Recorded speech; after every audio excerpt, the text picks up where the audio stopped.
o acesso à educação aí dessas crianças. Adaptações pedagógicas escolar quando necessário, tá? Às vezes a criança não precisa de adaptação. Quanto modificações e adaptações pedagógicas é necessário o atendimento da precisão do diagnóstico da criança quanto ao TDAH e a relação quanto aos quadros associados, porque às vezes o TDAH vem com alguns brindes, né? Às vezes a criança não tem só TDAH, tem os brindes também.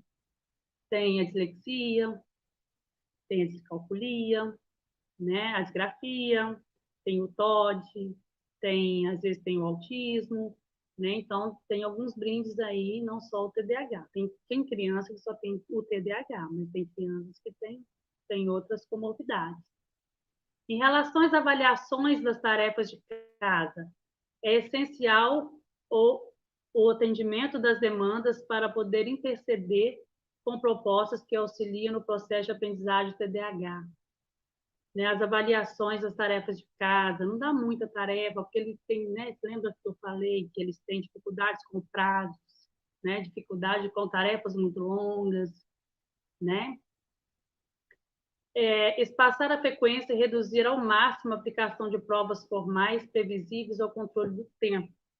Dá mais tempo para a criança fazer a prova. Se ela não está conseguindo se concentrar, leva para outro lugar, pede alguma outra pessoa para poder estar auxiliando, tira daquele lugar que ele não tá, que ele está distraindo, né? Que você sabe que ele não está conseguindo se concentrar, que ele está muito ansioso, que está muito nervoso na hora da prova, né? Esse negócio, vocês têm 50 minutos para fazer a prova. Aí passa 50 minutos, ele não fez nenhuma pergunta, nenhuma questão, porque ele está preocupado com o tempo, ele não está preocupado em realizar a prova. Né? E às vezes dá aqueles brancos que eles falam que deu branco. Né? Então, toma muito cuidado com essas coisas.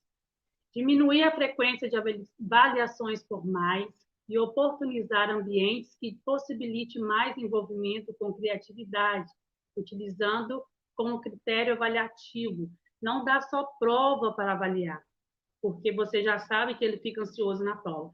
A gente, como professor, sabe quando o aluno sabe, né? Sabe quando o aluno tem a capacidade de fazer aquilo ali, mas ele não faz porque ele está ansioso, porque deu o branco, né?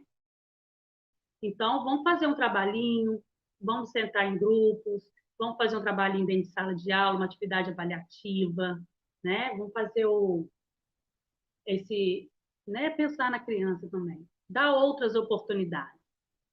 Para crianças e adultos que manifestam dificuldades quanto à disgrafia, né, que é um dos brindes do TDAH, pode ser utilizado avaliações orais, que às vezes a gente nem entende a letra da criança, né? E a gente coloca um risco lá, né, como errado, porque a gente não entendeu a letra. Então, oralmente, aí acho que ele se sai melhor. Fragmentar a tarefa para casa, alternando cada dia da semana, né? Não dá uma tarefa muito longa, sempre está se partindo aí. Escutar a criança, motivar ela mesma para protagonizar seu processo de aprendizagem, como questionar se é necessário algum apoio, né? Sempre perguntando à criança, você está conseguindo? Você quer ajuda? Você quer que a tia senta perto de você? Né? Sempre perguntar para ela antes, se ela está precisando de ajuda. Definição dos limites, ambientes estruturados e previsíveis, é fundamental para a criança com TDAH. A rotina, né? Muitos professores fazem as rotinas, agora é aula de português, agora é aula de matemática, recreio, né? Sempre está mostrando para elas ver que elas conseguem realizar tudo, planejar, né, o tempo delas de forma precisa. Anotar, fazer listas, calendários, né? Definição de horário para cada coisa.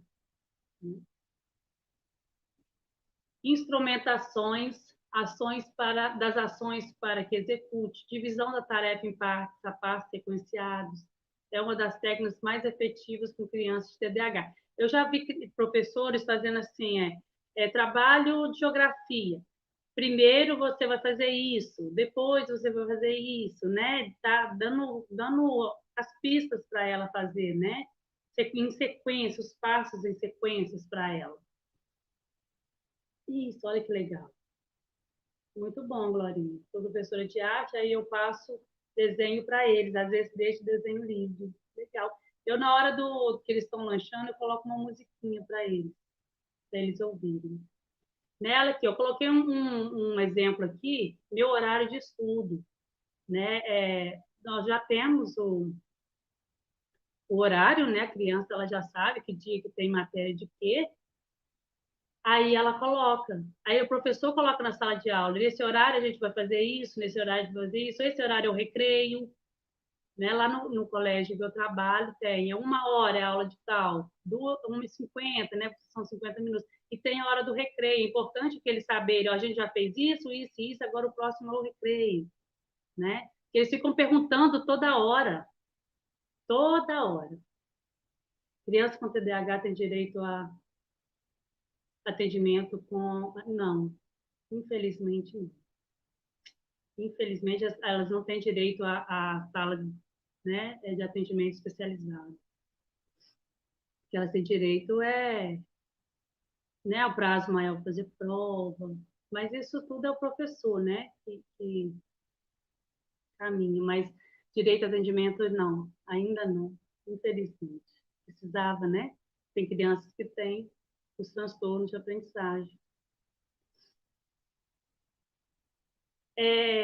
Instrumentações das ações para que execute. Tá vendo? Você vai instrumentizar, eles vão ver o que está lá na parede, lá, a gente vai fazer isso aqui, vai fazer isso aqui. Seria legal, por exemplo, usar post-it, né? Aula de geografia, eles sabem que é o amarelinho, aula de história, eles sabem que é o verde, né? Para eles saberem que dia da semana, hoje tem aula de história, é o verde, então hoje é sexta-feira, né? Dia do brinquedo, hoje é segunda-feira, aí está lá o dia do brinquedo, com outra cor, né? Eles são muito visuais. E não fica também toda hora perguntando, tia, quanto tempo falta para o recreio? Tia, quanto tempo falta para a educação física? Né? Aí mostrando para eles. A gente já fez isso, agora a gente vai fazer isso. Utilizar através do brincar oportunidades da criança com TDAH participar, se envolver, despertar para atividades divertidas, né? Professora de artes aí deu um exemplo, originais e não rotineiras. Promover possibilidade para o engajamento com relação às tarefas a contexto. É preciso proporcionar ferramentas de estudo tanto para criança ou adulto, como esquematizar os conteúdos, destacar, né? Vamos destacar de verde o que é mais importante, de amarelo que você tem que estudar para a prova, né? Mapeamentos dos conteúdos, destacar, sublinhar tabelas, gráficos, mapeamentos dos conteúdos, eles são muito visuais, né? Porém, são diversos elementos que precisam ser estruturados e orientados para a execução das propostas. Vocês têm que ensinar, né? Se deixar por conta deles, eles não vão saber. As tarefas devem estar com instruções claras e objetivas, né? Eles são bem objetivos. É para fazer isso, eu vou fazer isso. Tá vendo aqui um exemplo de mapeamento mental? Isso aí é interessante para eles aprenderem, a ensinar a fazer um mapeamento, né? Olha aqui mais um. A ensinar para eles fazer, ó, dicas principais, né? Formular perguntas, anotações, eles têm que anotar. Os adolescentes seria bom ter uma agenda, né? Para eles anotarem.